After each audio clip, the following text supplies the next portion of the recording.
you. Thanks for tuning into the Waiting List podcast. I'm Long Long. I'm Daniel. And I'm Jacqueline. And we are three watch friends with a healthy obsession for watches. So sit back and relax with us while we chat with collectors, industry giants, and share some good vibes.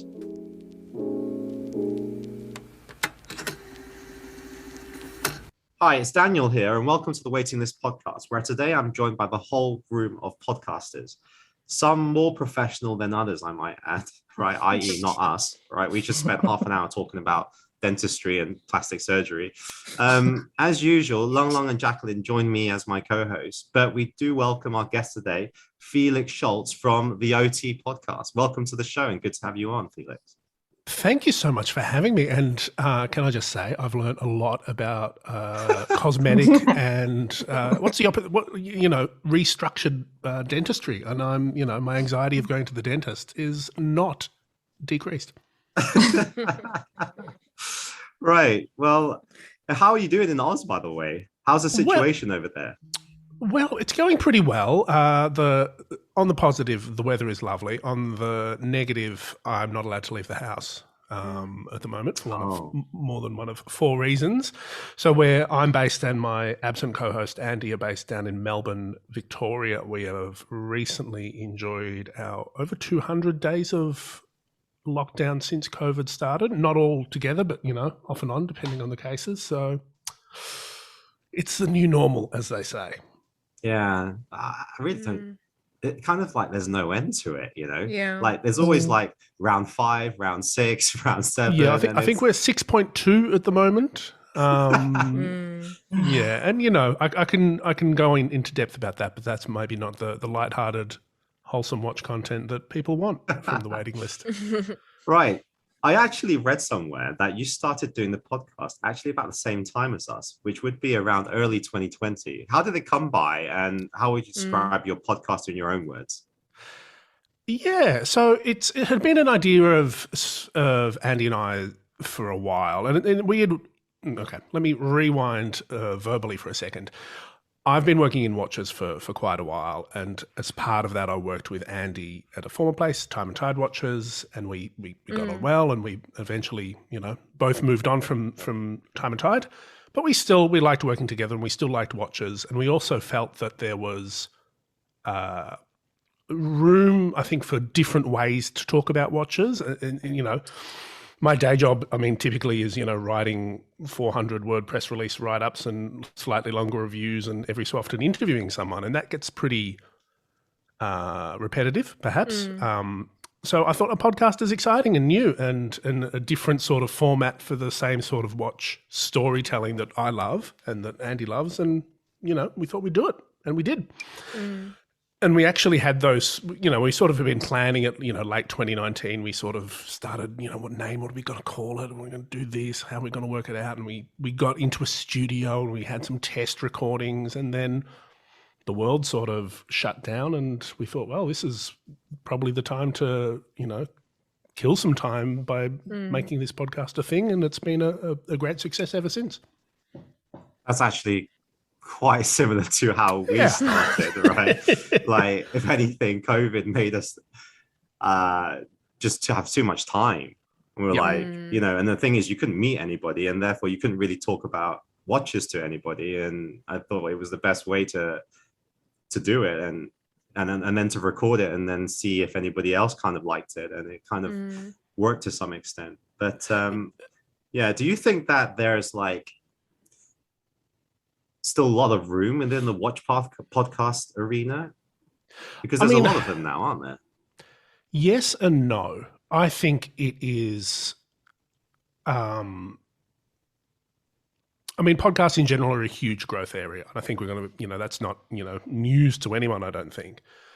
I think in terms of that sort of specialist watch space, it is, I think, surprisingly undercapitalized. Like, if you ask anyone, a general watch consumer, is like, what watch podcast do you listen to? They might listen to one or two. They might, Hodinkee and this and, waiting list, OT, whatever it is. But if you ask them what watch news they read, it'll be a much wider spread. And I think that as the way we consume content changes, we want sort of richer content, and the the watch media landscape in the sort of digital and even the print sense is becoming more and more skewed towards the bigger and the more business end. I think we've ended that era of, enthusiasts becoming, de facto businesses. Now it's all pretty serious.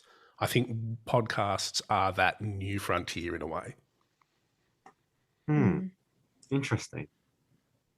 Do you think though it's quite hard to the audience at the moment from a podcasting is quite hard to actually target because you on websites it's so mass consumed, but on podcasts the audience is still quite small, selective. Yeah.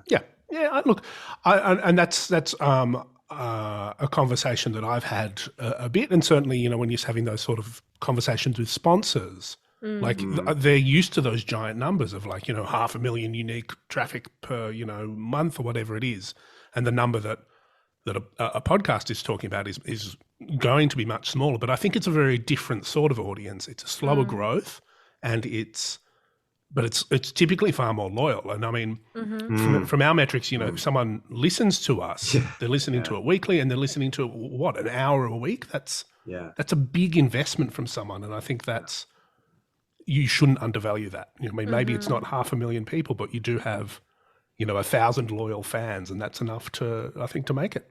Well, we had a guest on called Miles Fisher previously, and he said something very early on when we were doing the podcast, and I quickly realized it myself, and it actually is very similar to what you just said, which is, let's say you get that unique interaction on an Instagram or even on the YouTube.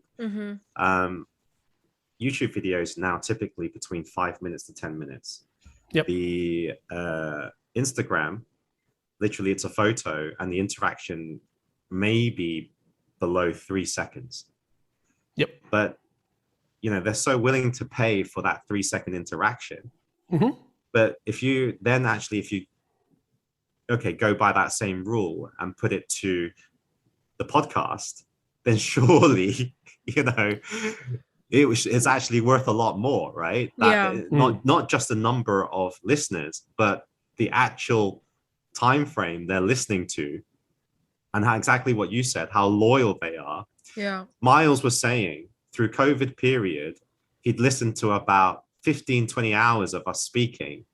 He felt like he really knew us. Right? 100%. And he was fully engaged in the conversation and everything that we were talking about on the podcast. But if you added a whole year up of Instagram interactions, you wouldn't even get close. Yeah, I think, so there's two things I think that are interesting there. And one, I think talking from, I don't know if this is an angle that you're interested in or your listeners are interested in, but it's something that Andy and I dealt with, as we sort of, about, a few months into the journey of OT, the podcast, we sort of had a bit of that imposter syndrome. It's like, okay, we've got these people listening, we're doing this, and someone's like, oh, we'd like to sponsor the podcast. And we're like, oh, how does that work? But I come from digital where it's those big numbers, and I'm like, oh, you put out your metrics and you say, this is what people listen, and you go with your proposition. And we've been really surprised that the people in, that brand and that sponsorship and that marketing side, they're absolutely fine with it. I think they recognize the worth. They recognize that this is not like a clickbait or that sort of throwaway content, that there's a bit more substance to it. And they appreciate that. And I think the same is true, or perhaps more true, of the people that sort of subscribe and listen to a podcast. Like they've made a choice, a really active choice, because they like your opinions and your take on watches or dentistry or whatever it is. And that I think that's something that's super important. Do you think that it's that sort of that 100%? Do you think that magazines, you had these very luscious adverts, also including very well written articles that then very nicely translated online? You had more access. Then you have also Instagram, where very visual. Some brands opted to go for those large luscious prints of adverts and just place them onto Instagram. People then try to, some people opt for a more organic approach in creating content like that. Do you think simply on a podcast platform, it should be just talking about watches? Or do you think actually this medium, the content should be almost redesigned? No, I think fundamentally the same principles apply. Like in those sort of print premium magazines, it's the voice of that long form article that comes through. You know, you love someone like, you know, Jack Forster or Waco or, you know, any of those excellent people that write those long stories. It's because there's a particular angle and approach and tone of voice that you buy into. And I think that's the same with a good Instagram account. Like if it's a business, you get using it as news and you go, oh, these are, you know, the latest releases. But if you like, I think about my favorite Instagram accounts, they have a particular real sort of niche and they come from a particular place. It's the same thing. It's a relationship with that person and you like their voice and their style. And I think podcasting is that too. It's very intimate. Like if someone's listening to this, you've got my voice in your ears, which is, you know, really weird in some ways, but I think it does build that sort of personal or perceived personal connection.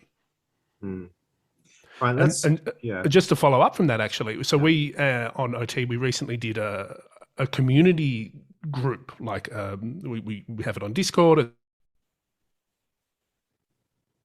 It's you know, a couple of people that, you know, might comment a lot on the Instagram or on Facebook, but it's more private. It's like an old watch forum, you know, back in the day. It's sort of hidden off. It's been really fascinating for us. We've sort of had it maybe for a month or so now, and it's really taken on a life of its own. Like early on, we were like, oh, how much work is this going to be to sort of foster and moderate? But it's pretty self-sustaining now, and I think it's because it is a group of people that come in not just with a single interest of watches, but also an approach to watches that gels and meshes with what we do, that means that it's really quite an easy, you know, we've avoided a lot of those sort of bickering and infighting of that more sort of public Instagram platform. Well, maybe you just don't have enough people yet. Yeah, I mean, that's true as well. I mean, but I'm absolutely fine with that. I'd rather have, you know, 10 good people than 100 I agree. fake people.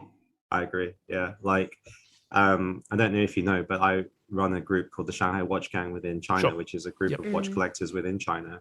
And that's something that we're also looking to address.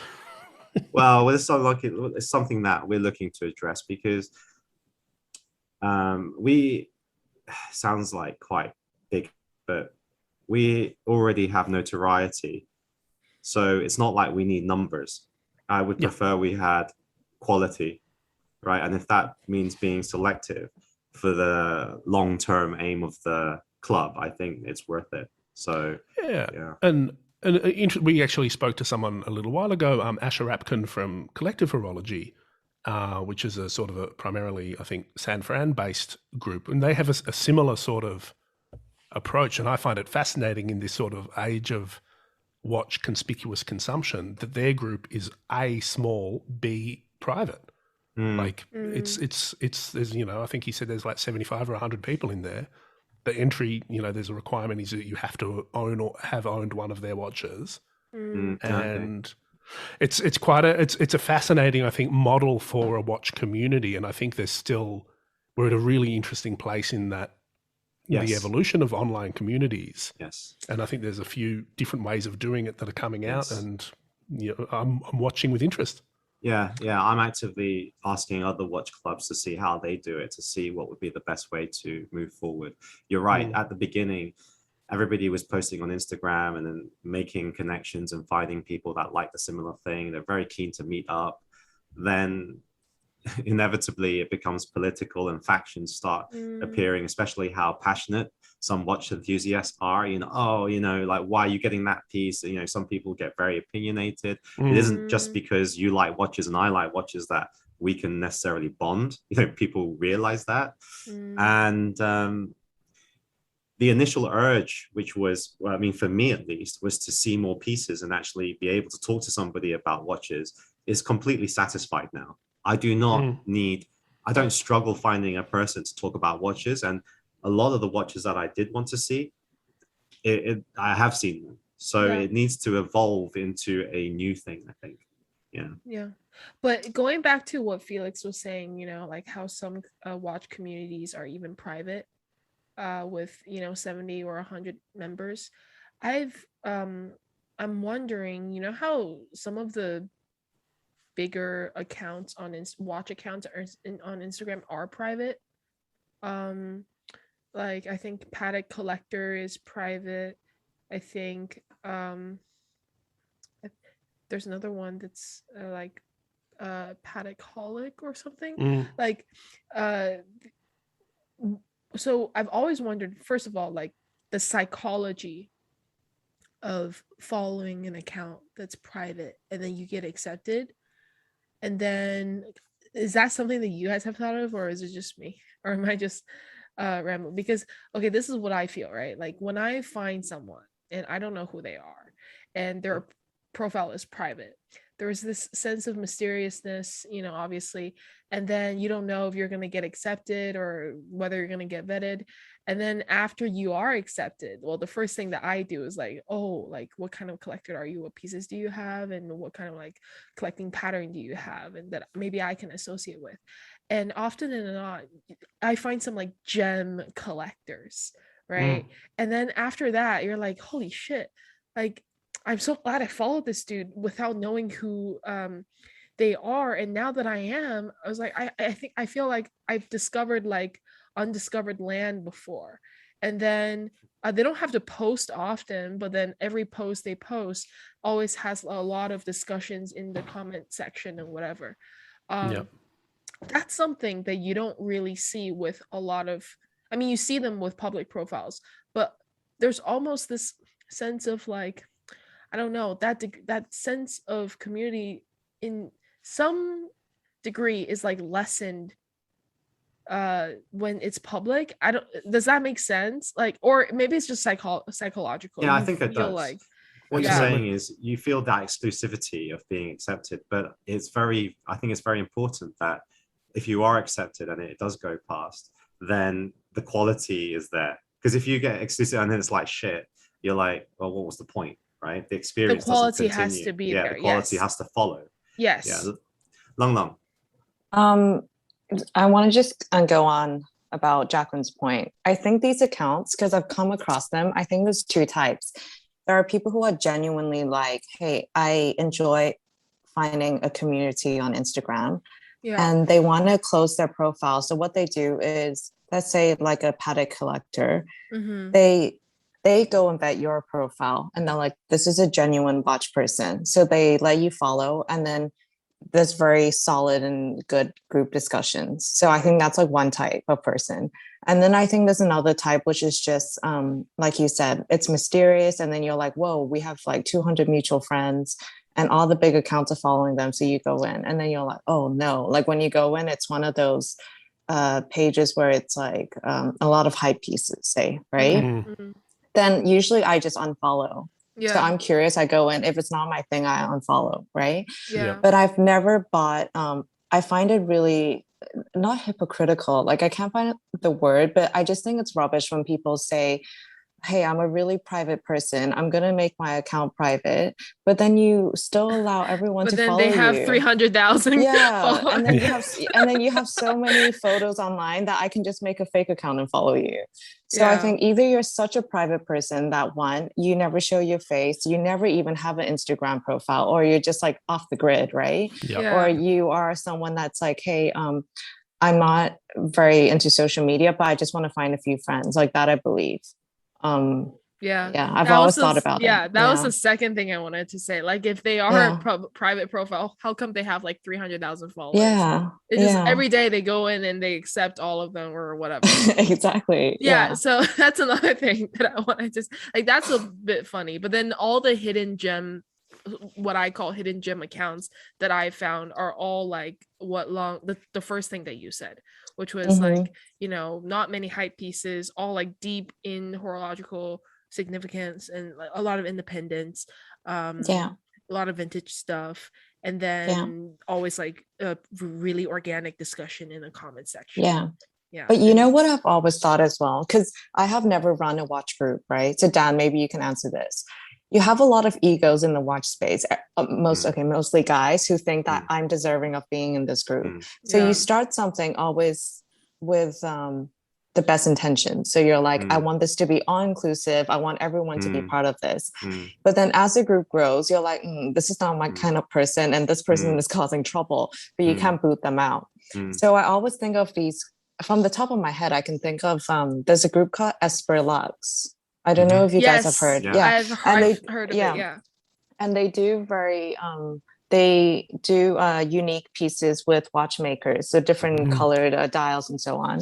So I always think, one, it is cool to have a group watch, but two, is it a way to kind of, I guess, like sieve out the people that cannot afford the watch? So they curate a certain type of person in the group. I mean, obviously they're not going to push people out based on wealth, right? But it is a way indirectly of curating. I mean, that's my we've had opportunities to do that with the Shanghai Watch Gang, right?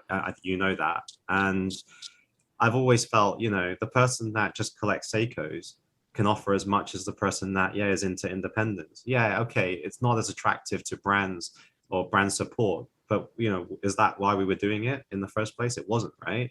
Like Shanghai Watch Gang, we started it literally because I wanted to find people that I could speak about something I was super passionate about. I didn't expect it to grow. I didn't expect it to find like so many people who had a similar need.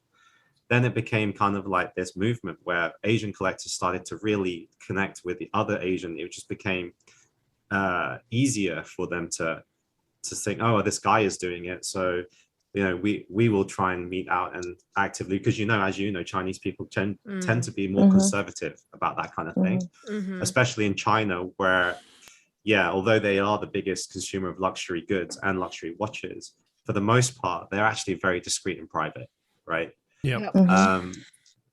So there's that certainly. And then as the group kind of got bigger, you do get those egos. It's inevitable.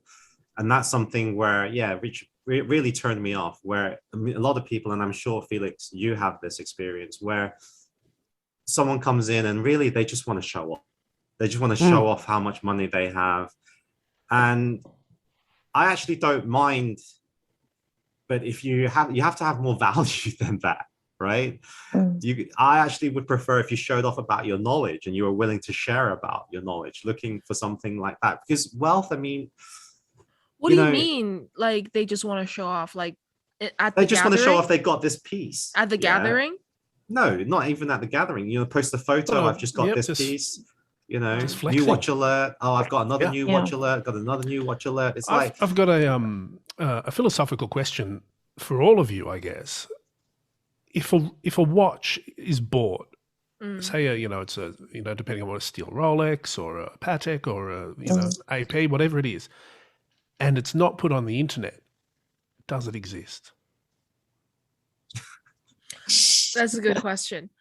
I guess depends on who you ask. I mean, the majority of people that I know, and I used to do this too, like when I get something new, like there's this urge that you want to share with your friends or your online community and Instagram, so you snap a picture and then you post it. But then I think starting like earlier this year, right, I've kind of delayed that process. So like if I get something new, I might not post it for the first 6 months, or I might only post it when I really feel like posting. I want to take my time with it, and I might share it with like the closest of my friends. So like I got a watch that I only showed to Dan and Lung and then the rest of the waiting list podcast, right? I didn't show that watch until much later. I got it to Instagram, and people would message and be like, oh, congrats, like your latest watch.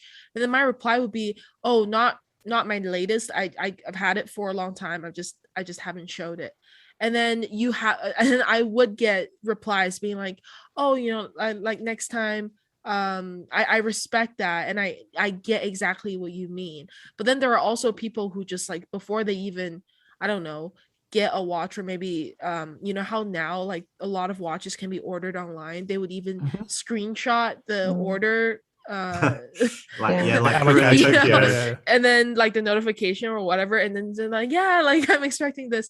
So I mean, there's nothing wrong with that.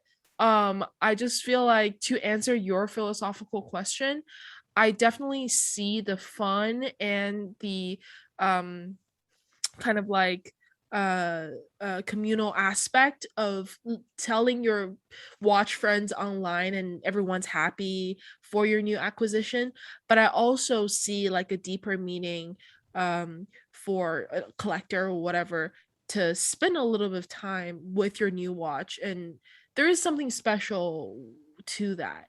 And I feel like just letting everyone know what you've got, come on, people aren't gonna care for the like 2 hours after, like, because there's another guy or 20 other collectors posting their new watches. Like, come on, who's gonna care? It's like in the moment, right? But then there's nothing wrong with enjoying it in the moment.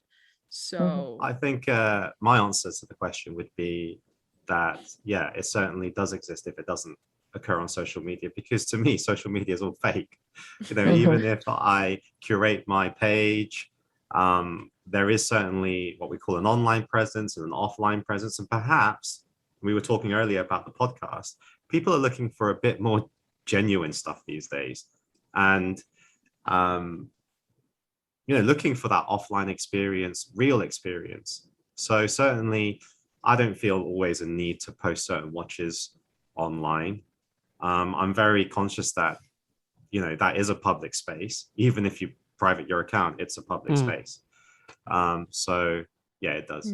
That's how I feel. And then just to finish off Long Long's previous question about, you know, having a watch in the group, and also answering Felix's question, I do think that you do need some kind of commitment in a watch group now, in the quality, if you want quality. Now, is that commitment done through a watch? Is it done through monetary, like financial terms? I don't know. But you would think if you're a member of something, then you have to offer kind of value. And simply just lurking and taking the benefit of a group doesn't benefit the group. Yeah. So that's what I think. You have to find that balance of what somebody is willing to, you know, fork out in terms of value, and what they also gain back from the group. Because they're not going to fork out something if they don't gain anything, right?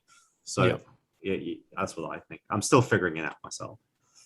Yeah, no, that makes absolute sense. And I think, you know, that does tie in, you know, into your earlier questions about why podcasts, is that it is like, that's what someone listening is making a real investment and in time. And I think that has worth. And, you know, that's, I guess, what we're trying to figure out at OT is how to sort of pay that back, or sort of balance that out to go both ways, because I think we're immensely thankful that people have supported us on essentially a bit of a random side project that now is a fair bit of my daily work. Long Long, what was your contention on Felix's question? I think a mix of both of what you and Jacqueline said, but I've always thought this thing, which I think, I'm not sure if you guys ever think about this, but I'll always think to myself, okay, I'm grateful for the fact that Instagram, I'm generalizing, it's men, okay? Like, because we're talking about the watch space, which is mainly men. I will think to myself, okay, imagine you're someone that finally has spending power to buy watches. You're very excited. Then you find out that everyone around you isn't into watches. Instagram is kind of your only outlet where you have this like separate persona or life, or like a space for you to just like, you know, even like flex, just so that you can be like, yes, you know, you have an outlet, which I think is healthy for most people, instead of going home and sitting there and like showing your wife, and your wife's like, okay, I gotta cook, kind of thing, you know. Isn't that the same as all the other watches, you know? Yeah. So on that note, I'm like, okay, this is a really healthy thing. But at the same time, I can see that a lot of people are doing it because they really need that like instant kind of like I would say gratification. Like, you need people to be like, wow, congrats, whatever. And then to me, I'm just like, if you just post a picture just to be like new watch acquisition, have you never thought, how are you contributing to the space? Like, what are you, like, why should I follow your content? So if I had to post something like that, I'll think to myself, one, is there a story to share? If I got a hype piece or a modern piece, I would actually be more reluctant to post it because I know the backlash it's going to bring on the AD. So people are going to take this photo, go to the AD and be like, why did she get this? She's not a big spender. She didn't do this. She didn't do that. So I'll think about that. But then if it's a vintage piece, I would be more willing to post it because I'm like, hey, I finally found my piece. But so for me, what I'm trying to say is if it's a hype piece, you probably shouldn't post it because you should think about the consequences for other people. You're just making the problem worse. Yeah. Really? Making the problem worse. Wait, what's the problem if you post a hype piece? Okay, for example, if I got a Nautilus today, zero spending from Paddock, right? Imagine how many people would take my photo and then go to Paddock and be like, why does she get one? Who is she? So I will feel bad for my AD, so I just won't post it. Gregory. Yeah, Gregory, are you listening to this? Paul Newman. Because you know, with the green face Nautilus this time, you can just see, okay, especially for me in Singapore back then when I was in Singapore, the number of people who were rushing to be the first one to post the green one. Yeah.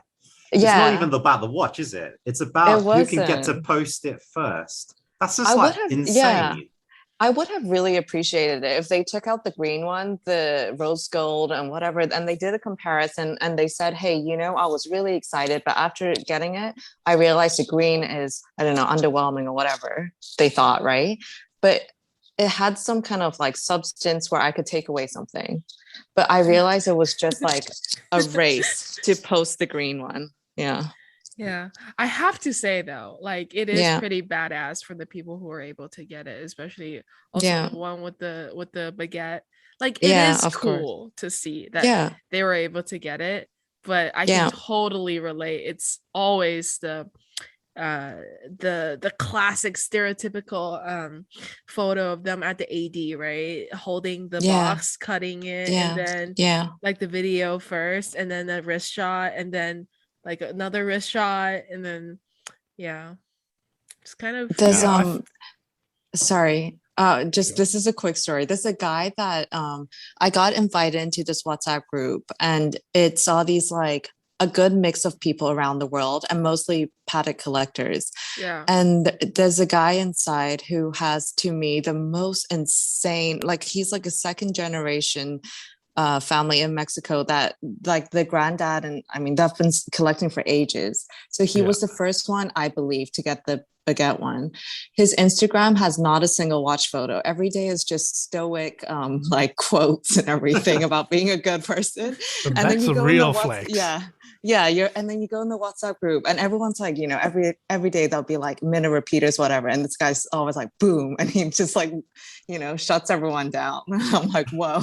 Wow. I think that's why you do it. Like, you know, obviously that green one I think is a bit of a special case. Like you couldn't not do it if the opportunity presented itself. Like who, you know, like that's, who cares about you, AD? It's irresponsible. Like I would. There's a real story. Is there someone out there that is a really great client that was like, sir, we'd, you know, after all this beautiful time, you know, you've been such a great client, we'd like to offer you this green Nautilus. And they've gone, I like the blue better. I don't need another Nautilus. Give it to someone else. That person doesn't exist?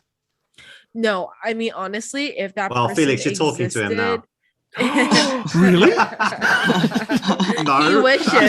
He wishes in his dream. Dude, if it was me, no matter how much Dan is is shitting on the green Nautilus, he would take it in a heartbeat. Of course, it's because you didn't get one. You spent a good month trying to. All right. Anyway, I want to move on a little bit. I'm still going to refer back to your podcast, the OT podcast, Felix, but I wanted to know what has been the highlight for you doing the podcast? That's a really good question.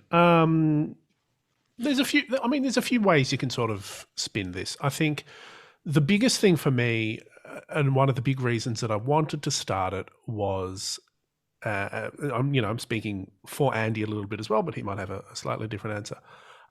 It's something new. It's something I've never really done before. I've done a lot of writing. I've done a fair bit of video, but I never explored podcasts from a professional sense. I enjoy listening to them. So for me, it was a real personal gratification, like learning a new skill. And as part of that, building a business. Like I've always worked for other people, as a subcontractor or as an employee. Having something that is my own, along with Andy is a really great feeling. Like, it goes out there in the world and people listen to it. I remember Andy sent me a WhatsApp text one day. It's like someone listening to, there was a shot at a cafe, like had the OT cover art on the phone. And I'm like, oh yeah, cool. Hanging out with a mate. And he's like, no, someone sent this to me. And it was someone that no one knew. Like, for me, it feels like all my mates listen to it, or my mates of my mates. But this was just a complete random out there in the world listening to me waffle on about watches, which I still find, it's cool. It's a cool feeling. And it's very weird. It's so interesting how a lot of what you're saying is what we experience, right? So you mentioned imposter syndrome. Yep. Do you know how many conversations I have with Long about this offline, where I think, oh my God, right? And then how you think, oh my God, are there actually people listening to this? Because obviously when we're recording the podcast, it's just like the 3 or 4 of us. We don't see anybody else listening to it. Yep. We're like, oh my God, but it says people are listening. And then people start interacting with you. And then Long had a recent, we should give him a shout out. Is it Chrono? Yeah, that in Singapore, it was at a private a watch event with Lang. Oh yeah. And, it was Chrono. He said, like, I listen to every episode of the Waiting List podcast. You're Long. I mean, it's just crazy, right? But then again, Long is our A-lister. What can I say? Yeah. Sure. The talent. The teeth. Yeah. Talk about my teeth. Papayas. We talk about private accounts. Long has her own private account called Lugs and Jugs. Yeah, you should check that out. Please go and check it out right now. Lugs and Jugs. We'll cut this part out so that people don't know it's actually you. Like, so you can keep your mask. But that is my body. It is. We know. Wowie. In a really smooth segue from these dangerous waters, it's also been a really great opportunity to speak to some cool people. Like, so a lot of what we do is interview based. Like, it's not all interviewing guests, but a lot of it is. And who we've just spoken to some cool people. And one of the really early ones that was really powerful was a guy. You probably don't know his name, but his name's Dr. Richard Harris. And he's a friend of, I think he's a Bremont ambassador, actually. And he was the guy, he's a anesthesiologist and a cave diver. And he was the guy that did the medical aspect of the rescue from the Thai flooding of the caves a few years ago. Whoa. And so he was one of the 2 Australian medical guys that flew up and put together the plan to, get these guys out of the cave. And I've spoken about, nice luxury things for most of my life. And it's all the journalism, I guess, I do is pretty light. Like I'm not a real journalist by any stretch of the imagination. I mean, talking to a watch brand CEO isn't changing the world. But this guy, like, there was a bit, and this was right before, we sort of got locked down here in Melbourne, and we were doing the interview over the phone, and Andy and I were in the same room. And we were talking to Dr. Harris, and he was saying, and I was like, what? And I sort of asked, innocently enough, what was your expectation before the plan? Like, what were you expecting before you gave these, teenage boys ketamine and dragged them unconscious through a cave? And he was like, and didn't pause for a second. He said, I expected them all to die. And like, that's like, and you're like, whoa, this is not, lighthearted watch content, but that's cool. Like that's a really, touching those stories of people that do genuinely incredible things. They don't have to save lives. They can be, mountaineers to keep it on the exploration thing, or, do amazing business things, or just have a have a sort of an approach to life that is enviable. I think that's really powerful. And if you can transmit even a small part of that story across to someone else, I think that's really inspirational and can be meaningful. I agree. There's been so many situations where we've interviewed somebody and we're just speechless. Like I'm supposed to be hosting the interview and I'm just listening, just absolutely speechless because I don't actually know how to react. But would you say that was your favorite episode? Because I noticed that you also had James Cox on one of your interviews, and he's the guy that if people don't know, he's the person that sold the Paul Newman Daytona. Like when I say that, I don't mean Orel Bax. I don't mean the auctioneer. I mean the person that consigned it to be sold. He's the ex-boyfriend of Nell Newman, right? Yeah. The guy who he got given it as it was building a shed in the backyard. That was insane as well. And because I think that was all Andy's hard work, because he had, chatted to him on Instagram like as it was being auctioned off. And I don't think a lot of people sort of put it together that he was sort of like almost the missing part of that story. It was all so much around the watch and Orel. That was a really cool one as well. Like, and again, what you described, Daniel, just Andy and I just listened to him chat, and he was a great storyteller. And that was really, really, again, anyone that hasn't listened to that should listen to it because it's such a cool story for watch nerds to geek out to. The other ones, I mean, obviously I have to say they're all my favorites. But there's some that I just like from a purely personal view. Like one I really, really liked having the opportunity to do is like one of my favorite podcasts for years has been Blammo by Jeremy Kirkland, who does more sort of like New York style, very sort of like American menswear stuff. Being able to speak to him, to get him on our podcast, that's cool. And like to interview some of the Hodinkee guys, like it's a great opportunity for me just to sort of, talk to people that I've, really looked up to and respect on, personal, professional levels. I do want to give a plug, like just before Long Long comes in. If you were going to say to any of our audience, say, okay, do you know what? You're allowed to listen to one episode. Like, which one would you pick and say, okay, listen to that one? James Cox is probably a great one to get the, if James Cox is great. Yeah. James Cox, Richard Harris, and maybe there's there's some other great ones we do with Mr. Rolex. We've done two, he just doesn't hold back. Like he's been talking about watches, for the last 40 odd years. And he just doesn't have to impress anyone. So that's a really good listen to. Sorry, Long, can't you off? I want to ask,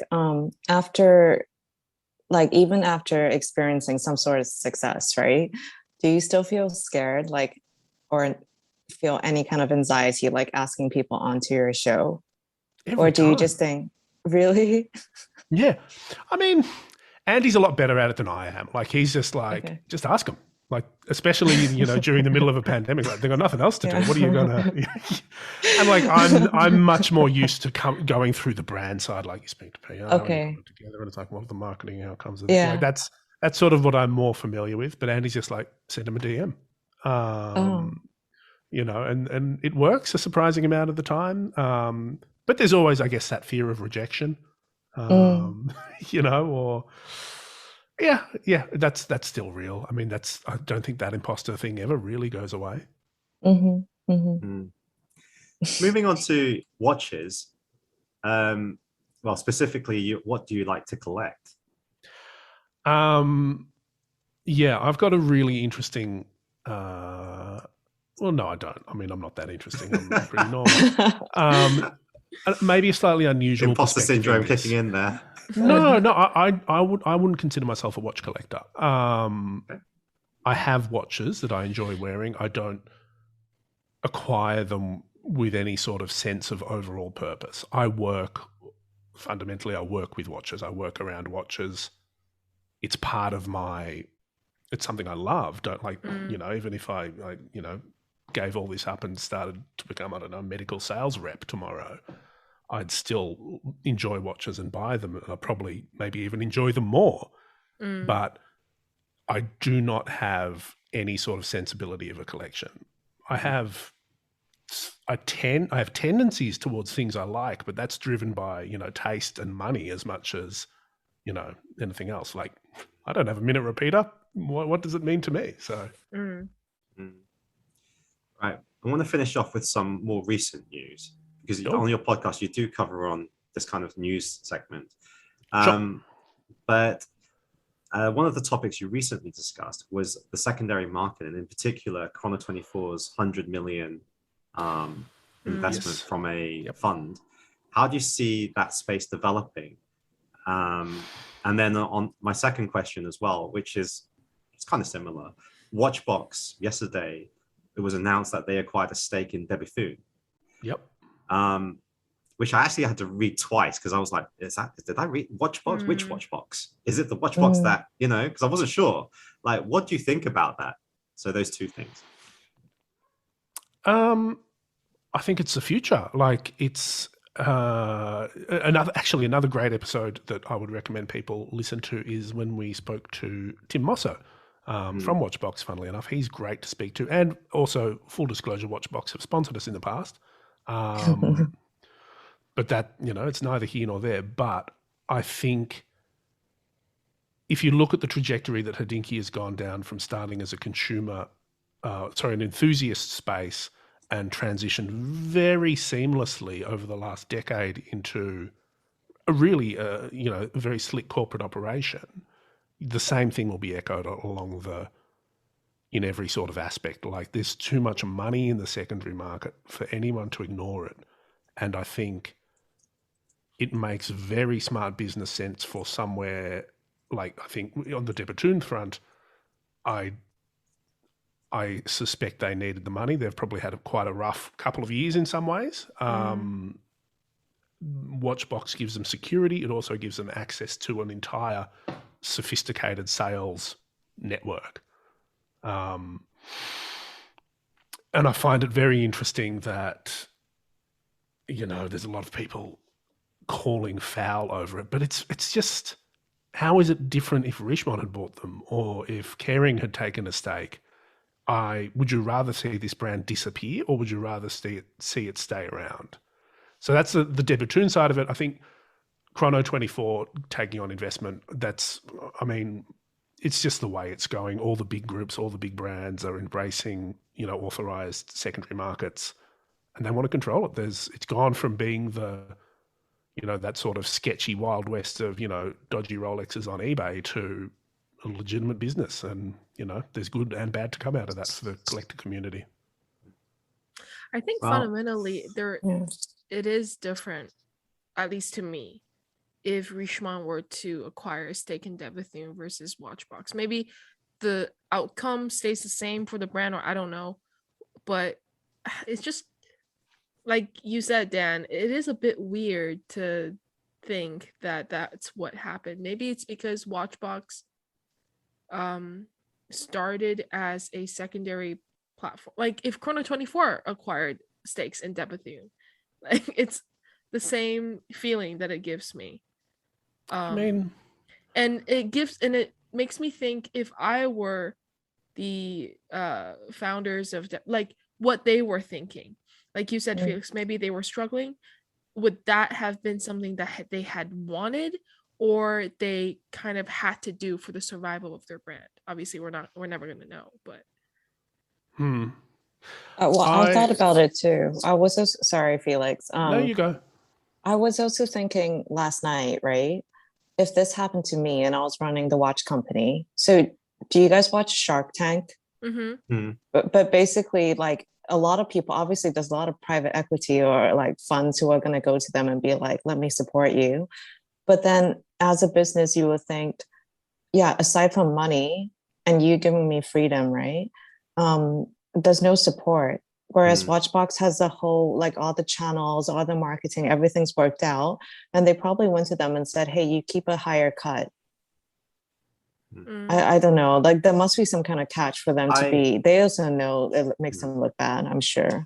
I think I would like to guess at what makes Jacqueline uncomfortable, because I think Watchbox being on the secondary market and how some dealers artificially through market manipulation can force a watch price to go up.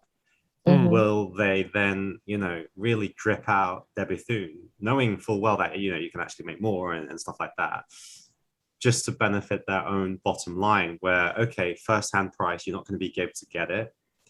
But on the secondary price, it's going to be 3x or 2x of what, because that would benefit Watchbox, right? And I actually think when I was reading the news yesterday, the news benefits Watchbox, it doesn't benefit Debitoon. Yeah. Right. So Debitoon, if I was part of Debitoon, I don't want that announced. Just like Hodinkee didn't announce their partnerships with all the other conglomerates until just very recently. But it certainly helps Watchbox gain credibility. And I think it does help Debitoon because they've still got jobs. Okay, I mean, that's a real, they can still do what they love. And again, we don't know the circumstances of it, but I don't think that's worth overlooking. How does it actually work when you're struggling? Do you start to that's what I want to know. You would think that there are a lot of people you can approach, right? And as a even brand, your customers would fund you, sure, from PEs or whatever. And you would think, I mean, again, we're speculating here, but for a brand as Debitoon, it's not like a extremely young brand, there's still history to it. It's not like one of the youngest independent brands. It's still I would say one of the biggest five, if not big three, right? Big five maybe. You think they have a lot of people to approach, but for them to, again, not to say a belittle Watchbox, but for them to go to Watchbox, it does make me think, what were the other parties that they were considering? And the first thing that actually came to my mind, Dan, when I read that news, I didn't even put into words good for Watchbox or good for Debitoon. I just thought, as a joke, maybe somebody from Watchbox will be bidding on that only watch from Debitoon this year. A bit cynical. Well, it's the first thing that popped into my mind, but that goes exactly to you. I think you're foolish to think that that's not what half the other exhibitors in Only Watch are doing. I also think, and I think this is a deeply held belief of mine that I will defend 100%, that there are too many Swiss watch brands to be sustainable at the moment. There was a incredible explosion from the 2000s on, and now I think the buying landscape's changed, and we're dealing with, too many brands in the landscape that should have existed as parts suppliers or movement suppliers or third party, sort of in that ecosystem, not an independent brand. You think of half the people in Only Watch, or half, some of the brands that are sort of, you get random press releases, when was the last time you saw these watches out in the world? And if this brand, they're not cheap businesses to run. And I think that, and this is maybe not the case with Debitoon or someone like that, but a lot of these brands exist at the whim of whoever loves it enough to keep paying for it. And, when they're okay, I think that it's like any other watch collector. You fall in love with something hard, you fall in love with independent watchmaking, you go down that rabbit hole. And when you've got a certain level of wealth, that can be starting your own brand or bankrolling your own brand, which happens. And I think beyond a certain point, you're maybe your tastes change and move on, and maybe, bespoke Dare Serrano, the blah blah blah, whatever that weird brand that maybe sells to Russian oligarchs exists, will it'll disappear quietly because the guy who loved it has moved on. And not saying that's Debitoon, but I think there's a lot of that in that weird niche high end indie Swiss scene. Agree. Well, that actually finishes our first segment with you, Felix. It was a pleasure to talk to you about that. Why are you laughing? Oh no! I'm just like,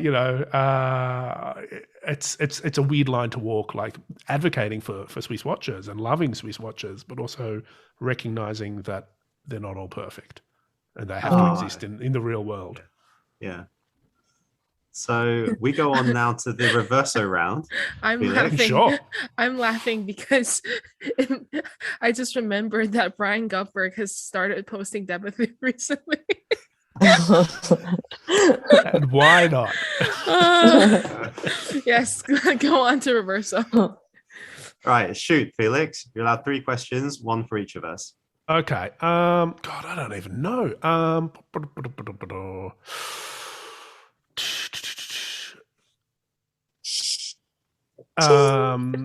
Yeah, no. This. Who wants it first? Who's? I don't really have any great particular. I'll go with Daniel because you're first on the Zoom lineup.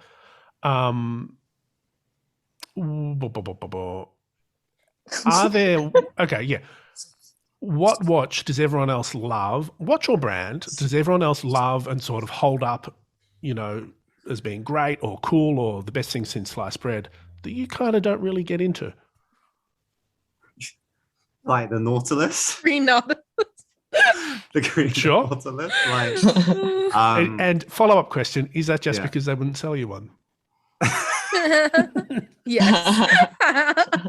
Yes. I would look, yeah. I want to say, yeah, before I get hanged, like, I think everybody in their collecting journey would have considered buying one at that particular time of their watch collecting journey about owning one, and I was no different.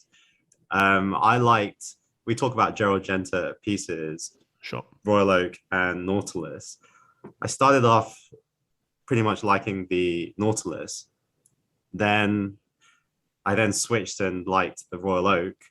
Mm-hmm. And I never went back to the Nautilus. Yeah. Interesting. So I think that phase where I wanted to have a Nautilus lasted for about half a year. Mm. And then after being completely satisfied, didn't really want to go back there. And this touches back onto a topic we were discussing earlier about the watch groups. Because a lot of people were bringing the Nautilus down to the watch groups the gatherings we would have, and I was getting experience of the watch without owning it. Yep. So I had that initial wow, it's a Nautilus, terrible. yeah, or the clasp, and the way it sits. I had my photographs with the watch. Yeah. And then after it was done, it was done. I never felt like, oh, I need to go back there. I need that watch in my life. I didn't feel it. But as I met more collectors, I think collectors generally, their personality leave an impression on you, right? Sometimes you wish, it isn't necessarily the watches they have, but it's the way they handle themselves, how they've handled themselves in their life and what they do.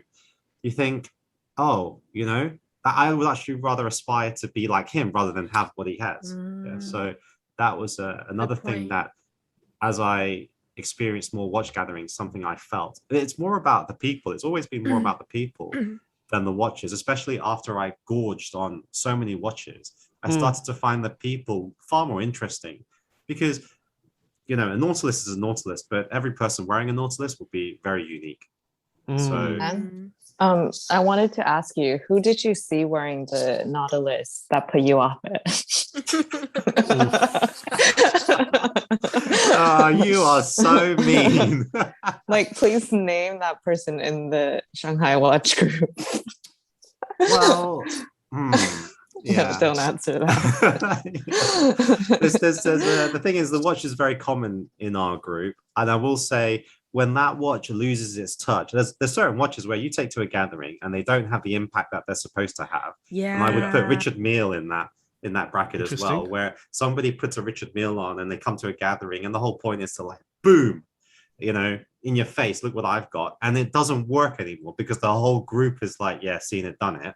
It's like, so you can see them tapping on their watch going, is it broken? Like, it's not working. Like, it's not hang on. Not boom. doing what it's meant to do. Yeah, boom again. So Not I working. have the sister question to that, I suppose. So I asked you, Daniel, what did I ask you? What Yeah, okay, what sort of sacred cow or like Yeah. holy, status pieces is you not into? Yeah. I think I'll ask this for Jaslyn. The other side of that is what uncool or like deeply like not sexy watch or brand do you secretly love or have a bit of a soft spot for? Daniel Wellington. Solid. MVMT. I mean, look, they made a lot of. Are they your genuine answers? No, but Jacqueline has an epic Daniel Wellington collection. Like every single watch release from them. Yeah. And what do you love about the dibs. work of the Maison de Wellington? Amazing. I like their beef Wellington. That's a trick question. Maybe I'm just so basic that I like so sorry, what's the question? How did you phrase it? Like what like uncool, like I'm talking that sort of watch scene, air quotes, brand or particular watch do you really like? Like maybe it's the early 2000s IWC Da Vinci's or Frank Mueller. Just a couple of thoughts. I think if I liked them, these two would kill me. No, if I thought Crazy Hour was such a cool thing when I was a kid. Yeah, it was cool. Yeah, uncool. What's uncool that I like? Well, I wouldn't necessarily call them uncool because like they could be uncool to me, but cool to other people. Mhm. But let me just rephrase your question in a way that I can answer. Okay.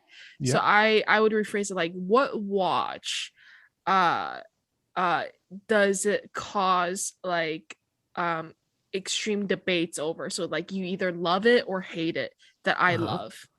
Sure. I would phrase it that way. Okay. Man, I mean, like You phrased it in the way that you wanted, and you still can't answer it. I can't because I'm trying to think. You're think trying of a not to piss watch anyone off. that I like that can. other people don't like, or You know I don't which like one? that other people like. What? Because this always comes up, the bonbon, the RM bonbon. Okay, I was thinking of Solid that. answer. Yeah. I was thinking of that, Yeah. but a lot of people like that. So I love it. Yeah, so I can't choose it. No, I think that's really valid because I'm talking that like big echo chamber of the internet. Like you put that watch up, you're going to get 99 dudes go, Richard Mille should just make more men's watches. Like No, whereas, maybe to their other collections, but the bonbon collection is sick as F. There you go. I think that's a great answer. I 100% agree with you on that. And that's why it's a great answer because I don't think that answers your question though, because a lot of people like that watch. Like I can't think of many people who don't like that watch. So I have to come I think a lot of people don't like that watch. I don't know which Really? you're acting around in. Yeah.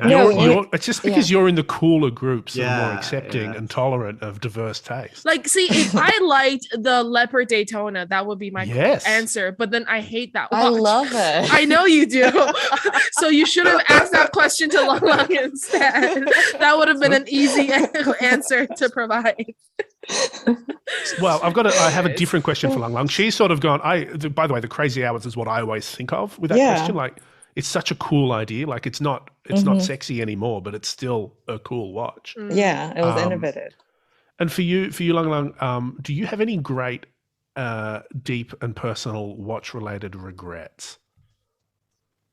I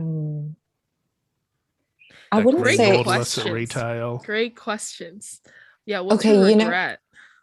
Okay, it's not I wouldn't say it's a regret. Okay, but it is a regret. It is a regret. Okay, so you know how I have a Lange-Matic Perpetual in platinum, and I bought it from Philips, and it wasn't an impulse buy, by the way. I was very new to the auction scene, and I didn't realize that these auctions come up very frequently. If you miss one, if you don't get something, they come around again. Like, just be patient. But I think I was caught up in the whole like excitement. This is pre-COVID, so this is the time where like auctions still had that kind of feel where you will look forward to attending, and then you go to the previews, and then you go and bid, that kind of thing. At the preview, my Longomatic Perpetual was next to a Paddock 5970. Okay, so I know there's a price difference, by the way. What metal? White gold. It's White I know gold, there's a white price dial?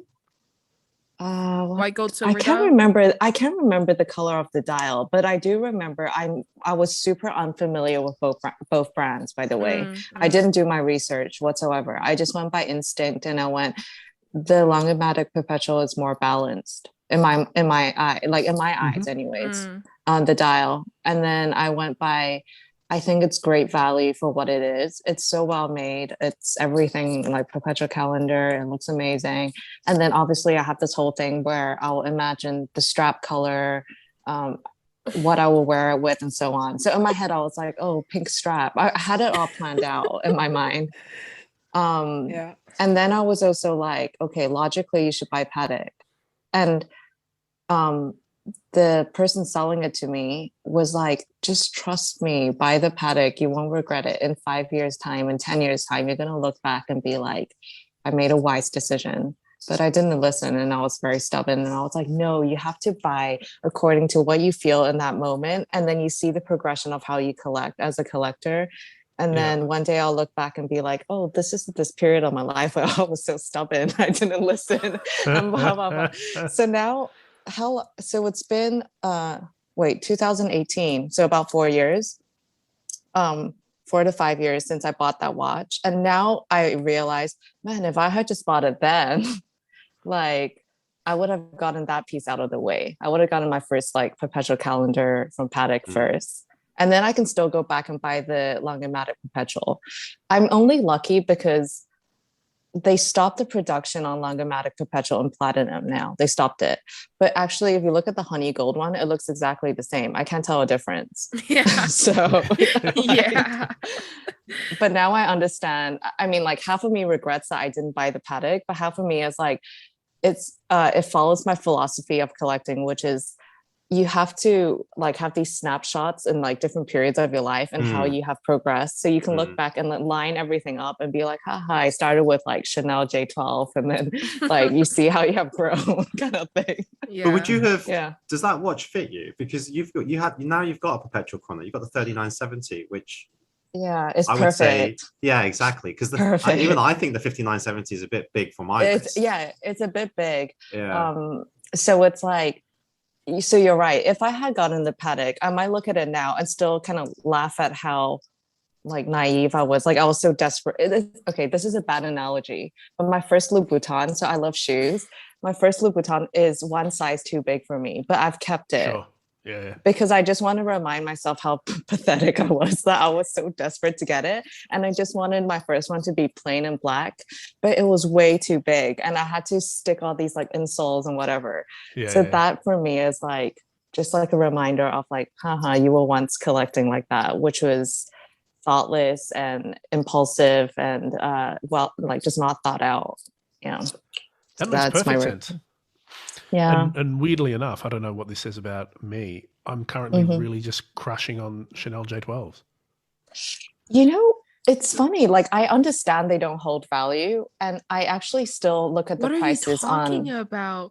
There's a Chanel J12 that I saw on Chrono that's like sapphire, 120K it's a sapphire with the little doll. With the little doll. Oh yeah, hang with the doll cool. hanging. Yeah, right? That's cool. They're just cool watches. I think the sapphire ones are very cool, but they're like in millions. Okay. Like, I don't know. But I was looking at the other ones and it's like 4,000 cheaper than the handbags. I was like, okay, something's wrong. This is another one of my deeply held watch industry hot takes. Yeah. I think that when they are properly invested in it, air quotes, fashion brands like Hermes and Chanel make much better watches than watch brands.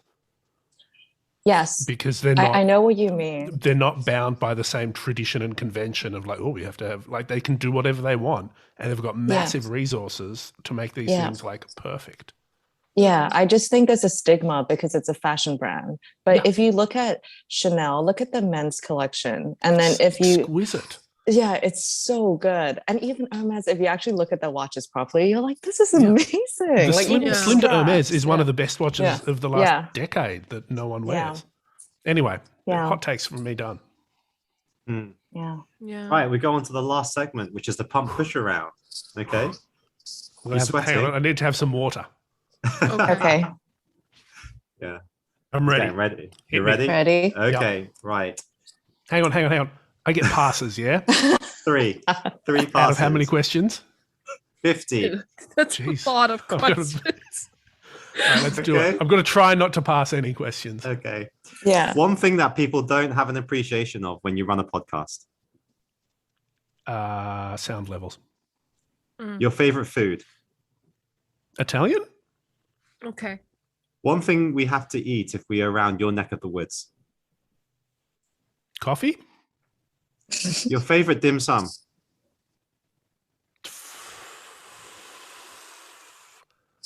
I don't know.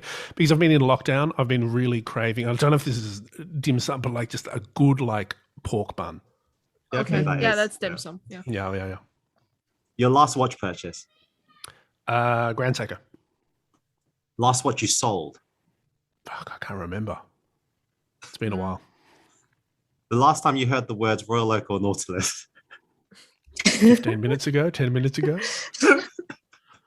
Holy Grail. Don't believe in them. Favorite movie of all time. Don't have one, but I was recently talking about this. I can tell you my top 3 favorite movies starring The Rock featuring the name Jungle in the title. Jumanji, Welcome to the Jungle, Jungle Cruise, and Welcome to the Jungle, which is the Australian release name of his 2003 classic, The Rundown. Okay. The most strangest DM you've received from one of your fans. I haven't messaged him yet. I don't know if it's. No, you have. No, you have. Lux and Jux. Nothing that weird. Nothing that weird. I do get. The weirdest one is, and it has happened to me once or twice, and this is like such a low-key flex. I've just been recognized on the street randomly. Wow. Wow. That's going to be you, Lon, when you go back. When you come out of the hotel. It's already happened. Did you guys pay them? Someone's got to drive past and go, hey! Right, next one. The best restaurant you've ever been to.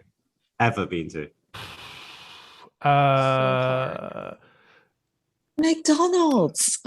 Close answer, but there are two. There's one restaurant, I don't remember what it was called. I don't remember where it was. It was like 20 years ago in Bologna, pasta ragu by the kilo. Okay. Like it was like a proper, you don't order a plate, you order it by weight. Yummy. That was great. Wow. But I've been to lots of like super fancy watchy places that I just are wasted on me. Yeah. Right. Next one. Best present you've ever received. I'm gonna break this down, keep it relevant for watch, and I'm gonna put it into like watch merchandise swag. Tudor years and years ago gave out picnic rugs. I use that all the time. Like they're That's like so camo. cool. It's like their camo strap weave. It was a camo strap picnic Very rug. cool. It was very Nice. cool.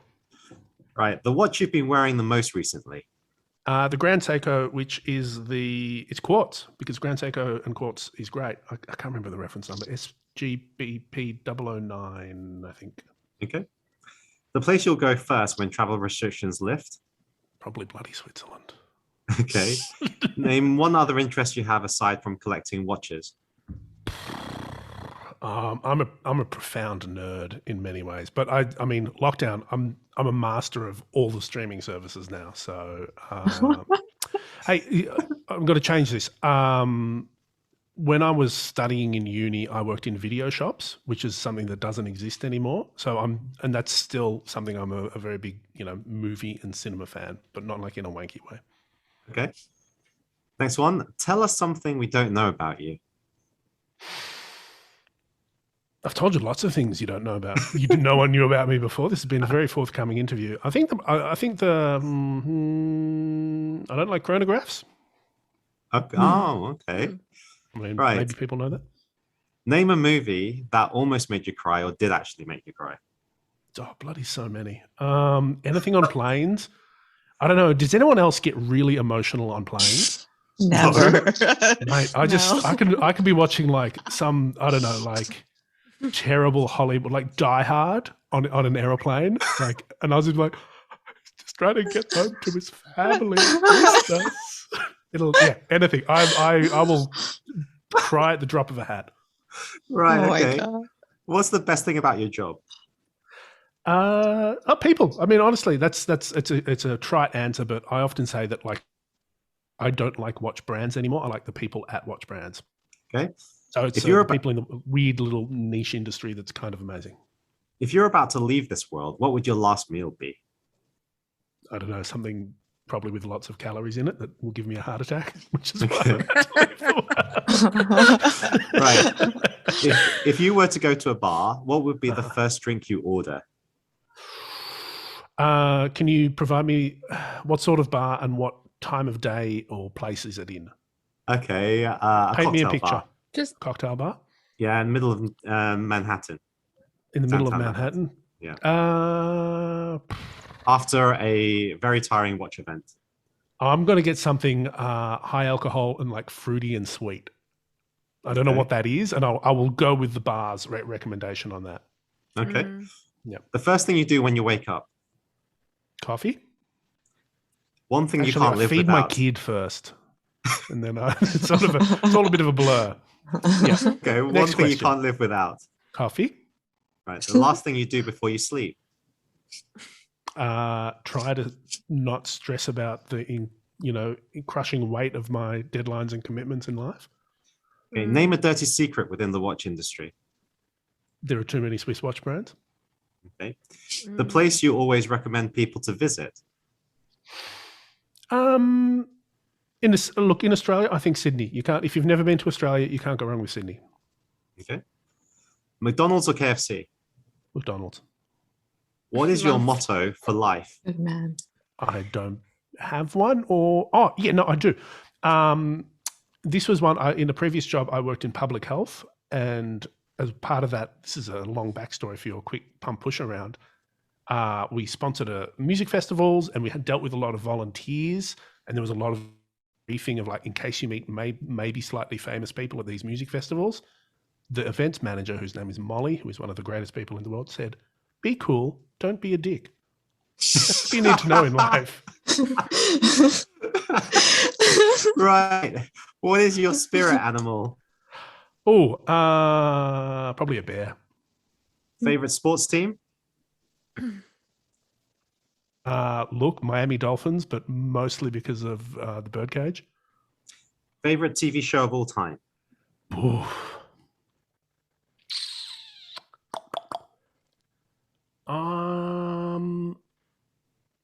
There's a few that I go back. Gilmore Girls. It's got to be the Gilmore Girls. Okay. Love it. If you were to launch a watch brand, what would you call it? Jesus. Look, it'd have to be something. Hang on. Felix What sort Scholz. of No. What sort of watch brand is it? What price point? What's the Okay, let's the go. USP? Just for jokes, let's go Daniel Wellington level. Daniel Wellington level. I'd call it like I'd do some extensive market research testing, and I'd call it like the something that's like has the oath, because obviously OT is turning into a watch brand. Like, Oh, okay, right. I'd try and spin it off into some sort of, I got nothing there. Onwards. If you could get a tattoo, what would you get, and where would you have it? I've often thought about getting a tattoo. I've never gone through with it. And then like 12 months later, I've gone, thank God I never got a tattoo. This new idea I've got for a tattoo is going to be so much cooler. And then I never did that. So after about 3 or 4 years of doing that in my like early 20s, I've worked out I don't want a tattoo. And I Okay. probably shouldn't have one. Okay. Next one. Name one thing you'd like to do before you die. I don't know. Live a good life. Okay. The most favorite thing that you would like about living in Australia. Good weather, lots of different people from interesting places. Right. And the least favorite?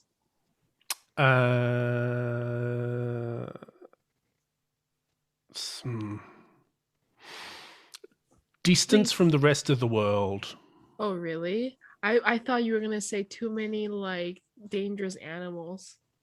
Yeah, they do. I mean, but that's like normal in Australia. That's like, I don't know. Yeah, like I'd how complain is about that- humidity if I lived in Singapore, but I don't know. Right. Okay. Next one.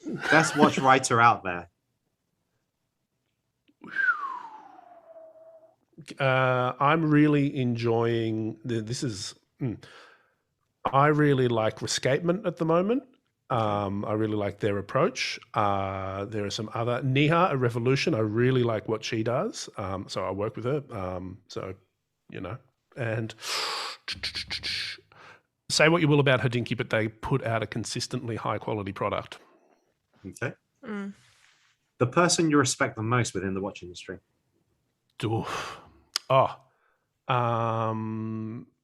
There's a few answers to this. There's another journalist in Australia named Bainey McSpadden who is an incredible human being. He's wonderful. Who else do I respect in the watch industry?